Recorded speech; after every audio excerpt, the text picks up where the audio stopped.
Hey guys, and welcome back to One Candle Society for another Talking with Shadows, the conversation everyone has, but no one wants to admit to. Here with your hosts, Vic Waitley and Marcus D. And for this episode, we want to give a big shout out to Ari Konovitz for giving us a great idea for a podcast episode today. Yeah, she actually suggested something that just last week I was looking into, and before that I hadn't heard of it. So I'm like, that's enough of a synchronicity for us to turn this into a video. We definitely want to. We always, first off, love getting fan suggestions for stuff, and being able to delve into something that maybe we haven't heard of is always just, it's super fun to do, and it gives us a whole bunch of just new things to talk about on the podcast. So you hear that, guys? You post something in the comments below you want us to hear about. There's a really good chance we're going to do it. Now, I know normally in our episodes we go over the comments from the previous episode that we covered. Unfortunately, as of this episode right now, when it's going live, I will be driving back from vacation. So unfortunately, we don't have the comments yet from our last episode when we were talking about the Orang Medan. So we're going to be covering the comments from that episode as well as the comments from this episode in our next video. Also, guys, we're coming up on the end of June.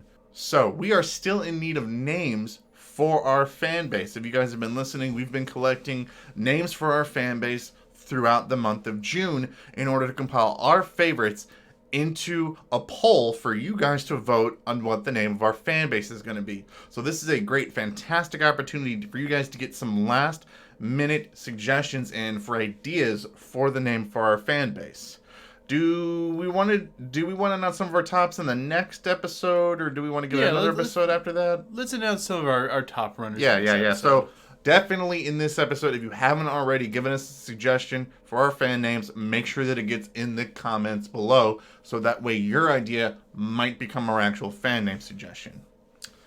Okay, so today we're talking about creeping crustaceans. Absolutely. So Ari posed a fantastic idea for a podcast coming back to a monster. She proposed that we do the Bremerton Monstrosity.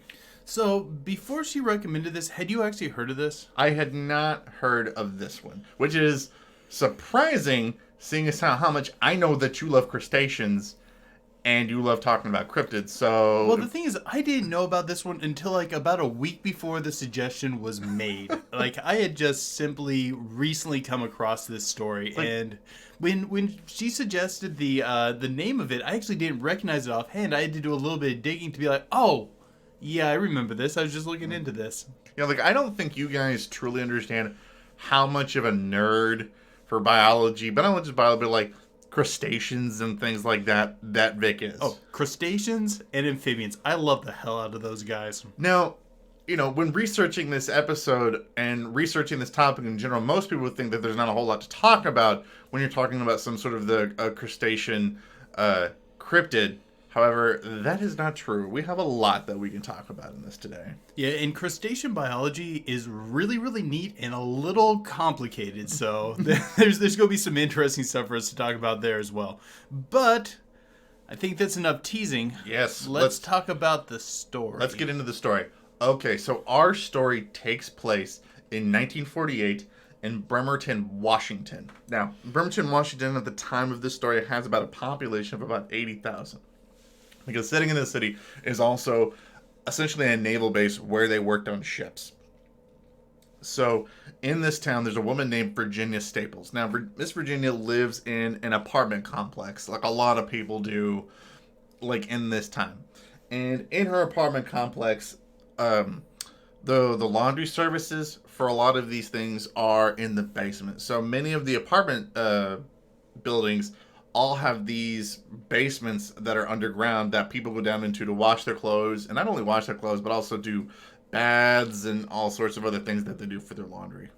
But apparently the apartment complexes around here are not that great, and many of them have openings that have saltwater pools that apparently interconnect and eventually lead out to the ocean. Well, anybody who lives on the beach or lives anywhere near there that deals with salt water coming up to your house knows how damaging and how eroding salt water can be. That sounds terrible when it's around your foundation. Yeah. So it's not uncommon for a lot of places on the beach or on there to deal with erosion problems, but Virginia has to deal with some serious erosion problems because apparently there's such the buildings are in such bad shape, the underground parts, many of the walls all have holes in them, so people can literally look into like adjoining basements down in there. And apparently it was commonplace for many of these basements to all have just puddles and standing salt water, which I think would make it anybody difficult to do whenever they're trying to do the laundry. So one day Virginia goes down to do her laundry and wash her clothes. And while she's down there, things start kind of going kind of sideways. She starts getting this feeling like she's being watched. Like something is spying on her, and she gets this weird tingling sensation going down the back of her spine. Like I think anybody that's ever had somebody watching them or felt like they were being stalked knows this particular feeling. So while she's down there, she's putting on her clothes, she turns around. And she turns around and looks through a hole that's in one of the adjoining walls. And through a couple of these holes, she sees this freaky, horrifying monster. She described it as being about 5 feet tall, almost as tall as her. Orange, with these spider-like legs, with these antennae that pop in and out of it. So obviously, Virginia freaks out as she loses her mind as the thing almost starts coming towards her. She loses her mind. She runs back upstairs. She has absolutely like no idea what this thing is. She loses her mind. She gets freaked out so much by seeing this creature that she just packs up her stuff and just heads to Seattle to stay with her cousin. She's like, I am not passing go. I'm not collecting $200. I'm just getting the hell out of Dodge. And when she leaves, like this thing traumatizes her after seeing this thing. She reports having nightmares for years after seeing this thing. And she never quite was able to fully figure out what this thing was. She later calls into this paranormal investigator, Mark Travinsky. And if you've never heard of him, he's the founder of Strange Magazine, which is a fantastic paranormal magazine that you guys should check out if you guys have never heard this. But she calls into Mark's and she calls into him and she starts telling the story about what happened to her. And she says that although she was having nightmares for years about seeing this monster, she had to know what was it. You know, she had to be able to try to like piece together what was it that she saw that day. And what she told him was that for years she tried to figure out what it was, and she even tried to go to aquariums to try to figure out like if she could figure out like to see maybe was it something that was just came up from the ocean that other people knew what it was, try to figure out what it was. But the only thing that she said that even resembled what she saw that day were these little tiny shrimps that were in some of the aquarium tanks. And other than that, she never was able to fully figure out what this thing was. She later goes back in life, back to her apartment complex that she was there. But she comes to find out later in life when she goes out there, the building was torn down. Obviously, this landlord had no intention of fixing this place up. And eventually, as of today, the government annexed it, and it's part of the naval base now. So it's not even a standing apartment building that you guys can go check out anymore. But to this day, she was never able to figure out what it was, and we're just left with this mystery of what was the Bremerton Monstrosity. Okay. Where do we want to start on it? Okay. Let's talk about how difficult would it be for there to be a 5-foot crustacean walking around like outside of the water. Because she said that, it wasn't, from what she's describing like in her tale, I don't think this water could have been any more than knee high. I think if any, like ankle high, because if anything was higher than that, it probably would have been part of the story. Like, would it be difficult for I there to be a thought crustacean? these were pools of water coming up like out of like an underground system where this thing could have traveled in. It could have. Oh, that's right. That was one part of the story that I Yeah. did forget because her landlord and other people that were in the building had speculated that there were rumors that there were these underwater passages that led out to the ocean, which I would believe. Most buildings on coast or near that much water have some sort of a drainage system, so I would believe that there probably would be something leading to the ocean. So I guess the first thing we're tackling is an issue of size. Yeah, could something like a shrimp or something be that big? Because I have a hard time believing a shrimp could walk around on land that's 5 feet tall. Okay, we got two separate issues that hit them one at a time. Just so Okay. you guys know, like Marcus said, I really like crustaceans. I've actually raised shrimp before. The species were Cardenias and Neocardenias. Like anyone, if anyone out there is a shrimp person, they'll know what I'm talking about. Nerd. Okay, yeah, I'm a bit of a Nerd. I'm not just a crustacean nerd. I'm like specifically a shrimp nerd. I think they're super cool. But okay, first, can it be that big? The big limiting factor is the reason you don't see massive crustaceans is that musculature over a skeletal frame supports body weight better than an exoskeleton does. That's why you don't see crustaceans the size of things like whales. But if we're talking about something about 5 feet tall, well, there have been crustaceans in the fossil record easily that big, even bigger. I think that it is a viable possibility for this to biologically exist. Particularly with the shrimp sort of body structure, it has decent support for its lower body. As far as can it come out on land, the answer is kind of. Most shrimp can come out of water for a limited period of time. Many shrimp in the wild do this to escape tide pools. So like if they get stuck in a tide pool when the water flows back out into the ocean, when the oxygen starts to run low, they can actually come out for a little bit and try to get like to another one that might have more oxygen, or just simply back out to the ocean. I know that my neocardenias before, I've seen them come out and like hang from the filter, or I usually keep like a small bag of charcoal in there to help keep ammonia levels down. I've seen them hang, like kind of come out and crawl a little ways up on it and then just go back in. They can't do it for long periods of time though, and there is a key factor. The area must be humid. So if we're talking about a basement with exposed water lying around where it's going to be very humid, I think that we're talking about something that is legitimately possible. Like, when you listen to her story, she doesn't say this thing like rushes at her, tries to grab her or anything. It just sort of just moves towards her, which does make sense for a shrimp that's just kind of hanging out there and just maybe moving slightly. Oh yeah, I don't think it would have the locomotion to chase something. I do believe that it could hold its body up, and I believe it could move, but it's not optimized for travel above the water. Like, I know I'm not... I know I probably, if I was her in that moment, I probably would freak out, but I'm just sitting here thinking, oh man, I would love to deep fry a 5-foot shrimp. Well, let's look at a terrestrial crustacean that is large. Oh, no. Yeah, okay, you go do the terrestrial. I have a total theory about what I think this thing is, but go ahead. Okay. Are you familiar with coconut crabs? Yes, I have eaten quite a few. You've eaten coconut crab? Wait. No, you're thinking of crab with coconut. Okay, maybe I am thinking of crab with coconut. Coconut crabs, first, guys, these things are freaking crazy. Go look up a picture. If you're not familiar with them, pull up one on your phone, like, as I'm talking. We're going to have so many photos of crabs and things and shrimp on our show notes. That's okay. There's nothing better to use it for. I love pictures of them. Okay, coconut crabs are very, very big.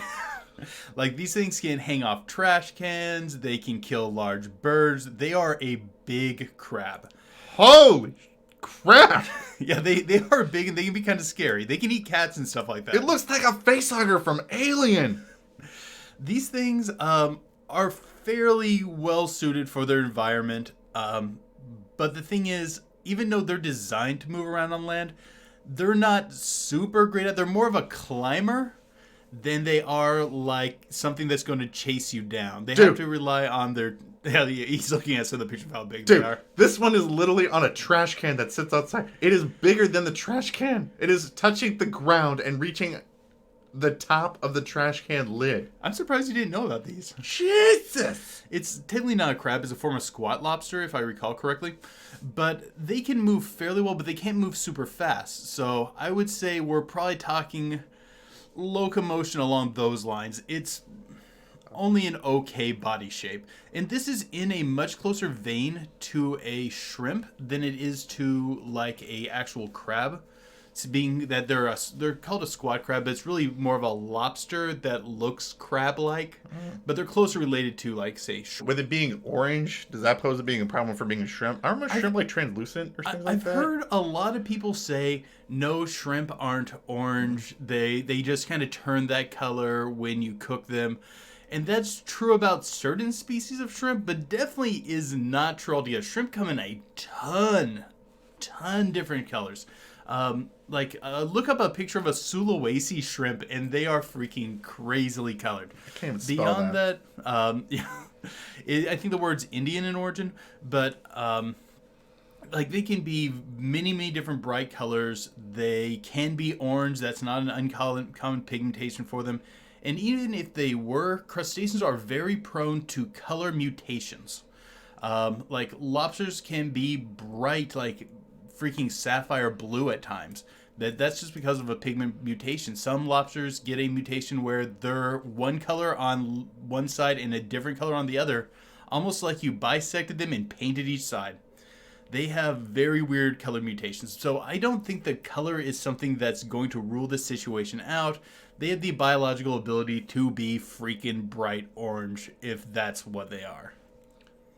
I found a chart of shrimp. I did not find Sulawesi because I cannot spell that. Oh, don't worry about it. Just realize they're brightly colored shrimp, and they can come in a lot of colors. But from this chart, I can tell that they come in lots of different types of colors of browns, reds, and oranges. And things like that. That's pretty muted. Do you remember those bright red shrimp I had when I had them in my tank? Are those the ones your guppies were trying to eat all the time? Yes, those are the ones my guppies were trying to eat all the time. Mm-hmm. But they can come in a variety of colors. They can be transparent. They can be opaque. They can be all sorts of things. So I don't think the color or the size necessarily rules this thing out. Now, it would be somewhat unique. Crustaceans usually are not that big. And when crustaceans are big, they're usually farther from the surface. The coconut crab is a bit of a oddity when it comes down to it for being a large crustacean near the surface of the water, or actually up on the water in its case. There's something called deep sea crustacean gigantism, where kind of like, you know how I've talked about before on islands, how it can cause animals to become much larger and much smaller because of the limited biome. There's a similar effect to that where deep sea crustaceans tend to get really big, like much bigger than they normally do. Like woodlouse, which is a sort of crustacean, think like something that almost looks like a roly-poly bug. They're normally about half the size of your thumbnail. But when you get to some of the deep sea ones, they're more like the size of a dinner plate. Yeah, but for many of those deep sea crustaceans that live that far down, don't they get dependent on the pressure for them to be able to, like, survive down that deep? They do, but many of them can. There's a lot more leeway when you have an exoskeleton than when you don't. It's harder to pop, so they have a little more leeway, but still they're not going to thrive that well. But I've seen woodlouse brought to the surface before and then be alive. Now, it's probably not a super healthy way for them to live, but they will survive on the surface. And some of the larger species have been kind of working their way up. I know, like, there are biologists who've had issues with them, like, getting on their camera equipment and chewing through the wires. And like they're like, what the heck happened to this wire? And they look into it and they start pulling up their equipment, and there's like these huge woodlouse on them just kind of chewing up their stuff. Can you imagine how much that would suck if you were just some sort of deep sea researcher and you got to worry about like giant crustaceans and shrimps that might be eating your stuff? Man, if you want to talk about something scary, these things have been adapting in some weird ways, where there are species now that will try to settle in the mouths of fish and start eating out their inside in their mouth and just live in that fish's mouth till it dies. So, like, There's these zombie carcasses of fish swimming around with like crustaceans inside of it. Oh, they wouldn't be zombies, but yeah, kind of. Ooh. Yeah, they're one of the things I cannot stress enough for a ancient species like crustaceans, and they are old. They can come in a huge variety of biological adaptations. They are a very versatile species. They're very kind of unique. They fill a lot of unique niches. And there were times where, like, giant crustaceans more or less ruled the waters. Like, it's a very viable strategy over a huge period of time. Now, often when you're dealing with many cryptids, you get the skeptic argument of, the where's the body argument that you get all the time. Where's the body? If it was a real creature, we would have a body by now. But when you're dealing with like the ocean and deep sea stuff, that argument gets harder to stand on. Because again, if you've ever listened to any of our stuff where we've talked about deep sea cryptids or deep sea phenomenon or anything like that, again, it always comes up how much we know more about space and what space looks like than we know about some of the deep recesses of the ocean. Man, we don't have bodies for animals we know are real. Like, we know they're down there. We know they're a thing, but we don't get a good photo of them. Like, pretty much every time you send a submersible or a manned program deep enough, they come back with a dozen new species that no one's ever seen before. And very little information about them because you usually can't stay down there all that long and you can't gather all that much information. It's just such an inhospitable environment. Yeah, and because of that, the further deep down you get with much of the marine life, beauty and aesthetics stop becoming important and they just look horrifying. Screw you, shrimp are adorable no matter where they are. Dude, there are some freaky looking things when you look at like deep sea creatures, man. And crustaceans do dominate a lot of the biosphere down there. Their strategy of being tough and walking on the bottom and eating all the stuff that falls on them from the top, when you have that much top on you, there is lots of stuff to eat like off of. I think living like for creatures that live like deep in the sea, they have the same mentality as people in prison. I need to look as scary and as tough as possible in order for things not to mess with me. Okay, Marcus, I know you have a special theory on this one. I don't think it's a special theory. I think this is just what she saw. I don't know. You've been excited about this one. Well, I have been excited because, again, okay, so when you listen to what she says, the thing looks like, okay, it's 5 feet tall, it's orange, it's got spider-like legs. If you just type that into a Google search engine, you get something that looks exactly like what she's talking about. You get the Japanese spider crab. You ever seen things like that? They're huge and they look like monsters. Okay, I remember seeing one for the first time when I went to, was it Gatlinburg? I want to say it was Gatlinburg, in their aquarium that they have down there, and they have them there, and those things look freaky as hell. They are very odd looking. They can get quite big. Yeah, they can get huge. They can be like 10 feet tall. I mean, they're monsters of a creature. And although they do live in that ocean, isn't that pretty well outside the range, though? Well, yeah, they live like Japanese spider crabs live like off the southern coast of Japan, near Taiwan. So you're probably not going to be seeing them in the Pacific Northwest, like off the coast up there. Like, I get that. But also, keep in mind where we're at. We're at a naval base, okay? Where tons of different ships that travel all over the South Pacific end up where they're working on. It very well easily could have gotten attached to a ship. It could have gotten on something, could have got caught. And it's scurrying around or something like that. And that's how it got inside her base. Now, I don't think this dismisses her story at all. Because if I went into my basement and I saw a Japanese spider crab looking at me, I'd move. If I thought that for the faintest moment that I would go back down into my basement and saw a 6-foot crustacean, which, by the way, their pincers can take off human hands, yeah, I'd move and not go back. I'm not so convinced that this is the culprit. I mean, yeah, it does fit in certain ways, but I don't think it fits her description that well.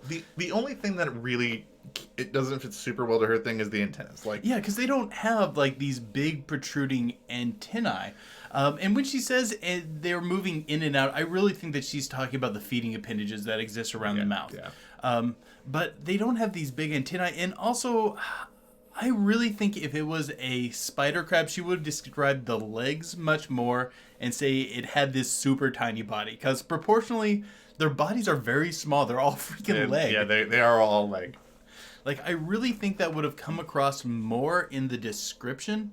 And I guess there's a chance that maybe she didn't see the claws on it because she never did describe claws. And if you see a cryptid with claws, you describe the claws. Oh, by the way, I'm going to put up a photo of that as well. That way you guys can kind of make the determination for you guys what you guys think that she may have seen. Because I'm hard pressed to get off this theory. Okay. And it is a pretty good theory. I'll give you that. I just don't think it quite fits. Okay, here's some of the things. When she went to the aquarium and started looking around, yeah, they probably didn't have one of those there as a comparison, but she did say it was very close to a shrimp. So that makes me think it's something with that unique shrimp head. Yeah, the head of a Japanese spider crab is somewhat similar, but it's fairly different. And the bodies are entirely different. Where the legs are set up are entirely different.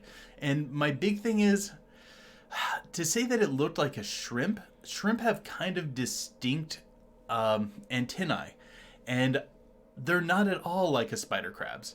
Maybe she just didn't get as good of a look as she thinks, but I think that we're talking about something else. But I think we're talking about something that has a very similar sort of body design. Absolutely. But again, if I saw one of those things, I'm not going back down to my basement if I thought that thing was going to be down there again. I really lean much more towards that it is something that looks more like a shrimp. Something with their traditional saddle, upturned head, things like that. But likely one that's adapted to a much, much larger size. Because we know that large crustaceans are viable now. We can point to examples of them. We know that they have been viable in the past. We know that they have all the tools in their toolbox to get big. And with deep sea crustacean gigantism, I don't see any reason why there could not be a species like this. Now, how did it end up there?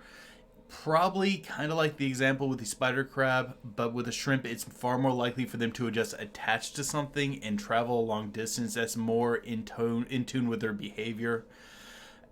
And why would it be in there? It's probably just feeding off the algae as it's working its way along. Many shrimp are grazers and will just kind of comb through an area. It wouldn't surprise me at all if they found a tunnel leading inland and went, ooh, a piece of algae. Move a few steps, ooh, a piece of algae. And next thing you know, you're in someone's basement, being like, how the heck did I get here? Where's the sun? What's going on? No, I also really wonder if whenever she freaked out, probably screamed and took off, if she scared it too. Because if you look back at that time, there's no other reports of seeing this thing. So it probably took off. But the thing is, like, how do you not know how that creature gets into your basement? Well, and if it was coming in through that underwater system, because as I understand it, they believe that there was like kind of this lattice work of connecting underwater tunnels, and that there was just salt water kind of flowing in and out of there. It could have been something that got caught up with the tide and accidentally got forced in there and got confused on how to get out and was probably looking for a route back to sea. I don't think this thing wanted to be there any more than she wanted it to be there. I mean, it's not an area where it's going to, like, a basement is not its opportune habitat. It's probably gotten lost or gotten trapped and is probably just looking for a way to get back out to the ocean. I don't think that this was a predator that had her in any danger. I could understand how this thing's going to be scary as hell to look at, but with either it being a giant Japanese spider crab or it being some unknown species of crustacean, odds are either way, it doesn't have any interest in bothering a human. Like, neither of those have any real motive to mess with a human. I could just see it now going back to your, like, ooh, a piece of algae. Ooh, a piece of algae. She's doing laundry. It probably gets to, like, one of her green shirts and goes, this is an algae. It just takes off and just leaves. I mean, for the most part, most crustaceans are looking for things like algae, things like dead things. They don't generally chase down their prey. I mean, there's some exceptions where they're ambush predators, and of course, if this thing's related to a pistol shrimp, man, you just stay away from it. If it was a pistol shrimp, sure, she was probably in danger because those things will kill anything they can get a hold of.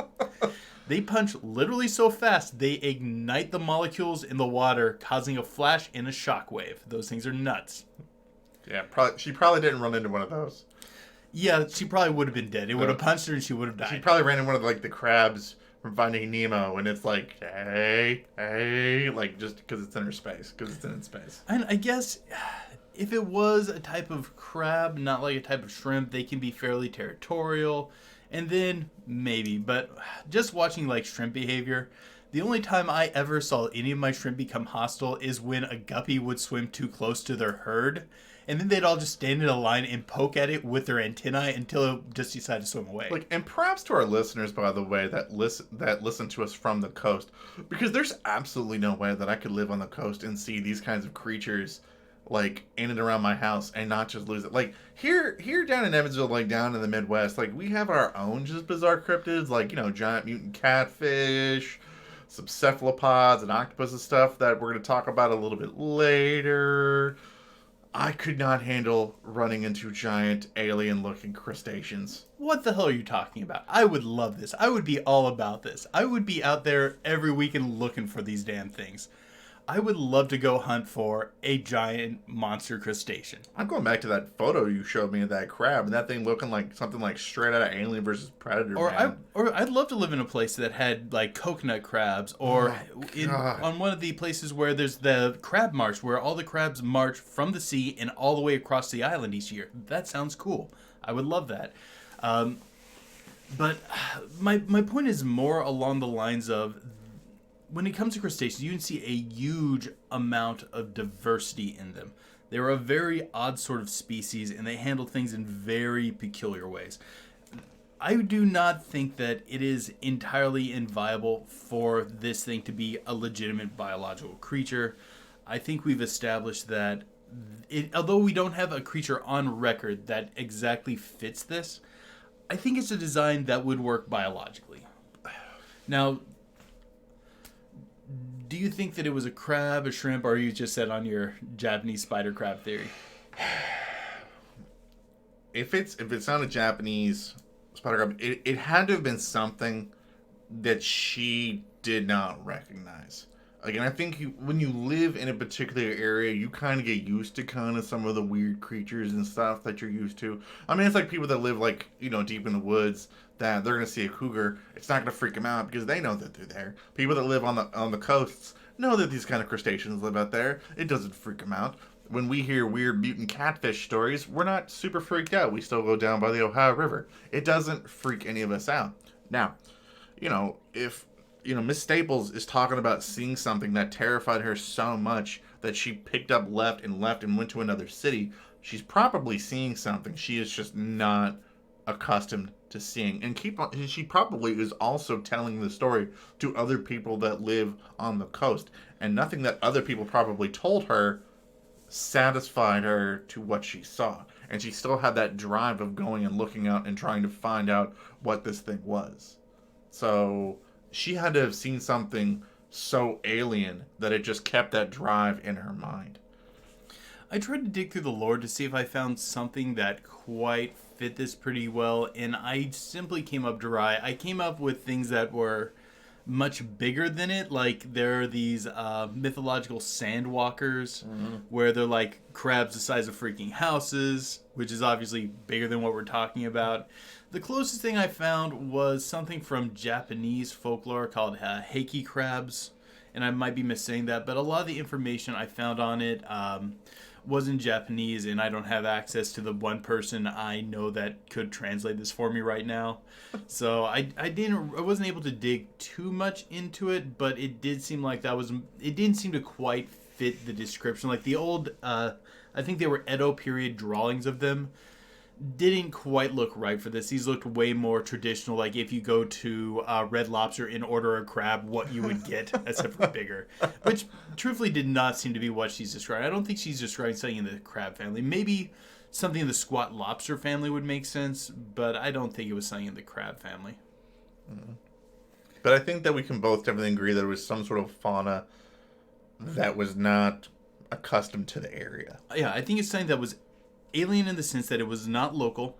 And I think this was definitely a biological organism. I don't think we're dealing with like a bat squatch situation where we're going, I don't think this is a biological organism. This is more like a demon or a gargoyle. No, it's feasible that something could actually exist that looks like what she's talking about.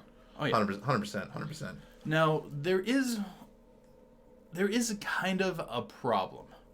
Deep sea gigantism usually occurs in deeper areas, and this thing's brightly colored. And I know that the Japanese spider crab does live in deeper areas and is brightly colored, but that's kind of an anomaly. Yeah, I think they're about 1,500 to 2,000 feet down.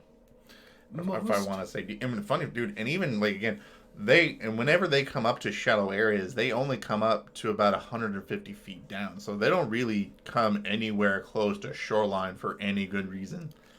Well, that brings up a question. Like, if it is one of those, why the heck is it moving closer to shore? Oh no, I go back to like, you know, again, it's a naval dockyard, like a shipyard and stuff like that. It probably got drawn up. It probably got picked up and brought out there. Could have been off a boat somebody'd found. Could have somebody just released it into the area, and it's just looking for food. I know they come into shallower waters for breeding. Do you know how shallow? 150 feet. Oh, so still pretty. Yeah, it's still pretty deep. Yeah. Okay, I think we've about talked this one out for this episode, guys. Unless, do you have any more thoughts on it? No, man, I don't have anything else on this. I think this was a fantastic suggestion. I think this definitely was a really cool cryptid to talk about. Apologies for subjecting you guys to so much shrimp talk, but I really like talking shrimp, and I think it was valid for this one. Well, you gotta bring this stuff up when you're talking about these kind of cryptids. You know, when you're discussing cryptids and things like that. Could it be biologically feasible? Is just a conversation that I just don't hear a lot when other people are talking about these kinds of cryptids. They say, "Oh, it's cool, it's fantastic. This seems fantastic," but nobody talks enough about could it be biologically feasible. And when we're talking about the Bremerton Monstrosity, it very well easily could be something that's biologically feasible. Actually, I've got a silver bullet for you. Are there werewolves? No, like what would be the silver bullet for these things? Oh, sorry. Okay, go ahead. No, copper. Okay. Most crustaceans do not deal with copper well, and it can cause like a lot of biological problems for them. Like I just know that because a lot of fish medicine's based in copper, and you cannot use that on shrimp because it will just kill them. So yeah, a copper bullet will probably put one of these down. I also think a regular bullet would probably do it. But I was really right about to say that when you brought that up. When the Birmingham monster invasion comes up and they get sick of our Birmingham? stuff. Oh, sorry. You got Alabama on the mind right now. No, the Bremerton. Bremerton. When they have their uprising, they come to slay all of us landwalkers. If regular bullets aren't doing it, try copper. Maybe that'll do it. Anyway, I hope that you guys enjoyed this episode. It was so much fun to talk about this episode. And keep coming at us with these like really obscure ones. Absolutely. We'll take a swing at like a lot of suggestions that you guys put down there. If you guys have been listening to this podcast, we talk about everything from UFOs, cryptids, strange phenomenon, secret government projects. We talk about it all on this podcast. I'm liking this vein that we've struck of doing the really out there weird stuff, which is fine. Definitely to help us to do that, we need your guys' suggestions. So definitely feel free to make sure you put those comments below and let us know what you guys think about the Bremerton Monstrosity. What do you guys think that it could be? Was there anything in the conversation that you guys think that we missed? Have you guys seen anything similar to this or heard other stories? Also, don't forget to put in the comments below suggestions for our fan base. I want to bring that back up to you guys. But yeah, I think this is coming to the end of our episode today. If you're a patron, stick around. We have some more to talk about for a little bit today. I think in some of our patron content, our pillow talk, we're going to be talking about weirdness on the Ohio River.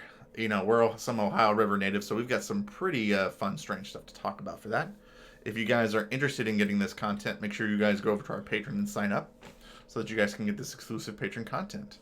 But until next time, guys, keep believing. Because we'll keep... So, Marcus, have you ever noticed, like, when we talk about one thing that's involved with the ocean, we usually do it for a little bit? Yes, we do. I mean, I think we both have this fascination with the mysteries of the sea. Well, I think just the unknown is just it's so tantalizing, that drive of looking at something that's unexplainable and things like that. I think that's why deep sea stuff, space stuff, it's so fascinating to so many people, because you gotta know, you gotta try to figure it out. I don't know. There's something special about the ocean where I find it way more interesting than I do the space stuff. Sure, I find the space stuff interesting, but the deep sea mysteries, anything that strikes me along a Lovecraftian sort of vibe. Oh man, we could have talked about this thing being a deep one, spawning because the time was right. It would be probably one of the crappiest deep ones ever, because all it did was look at her. Didn't make her go crazy. She didn't die, thankfully. Or stuff like that. She didn't elaborate on the nightmares she had. Maybe she was having nightmares of sunken Ralia. Dude, if she had seen some sort of thing about Ralia or deep one, dude, she would have gone off the deep end a lot more. Hey, the Lovecraftian crazy is good at being secret crazy and creeping up on you. Maybe she's I believe she's still alive. Maybe she's hosting some sort of cult of the deep ones, worshiping the great horrible crustaceans scuttling along the ocean floor. Dude, she'd be 80, 90 years old. Or she's been granted longer life. Or she's leading some sort of Lovecraftian cult from the nursing home, if she's still alive. Or that. I will take that as viable. Okay, so I hear you got some stuff you dredged up from the Ohio River for us to talk about. Absolutely. I mean, there's so much, even though we're here in the Midwest and we're done with it, however, we still get our own weird aquatic cryptids and just weird stuff like that. You'd be surprised, anybody that lives on the Ohio, anybody that doesn't live on the Ohio River, you would be surprised how often we just get these weird squid phenomenon, octopi phenomenon, weird giant fish phenomenon that comes out from the Ohio River. So I thought it'd be really cool to talk about some of this stuff that we know is creeping probably along the Ohio River, or maybe just Tornado Alley in general, just this part of the country. Oh yeah, you'd be surprised on how often we hear rumors about 12, 13, 14, 15 foot long catfish.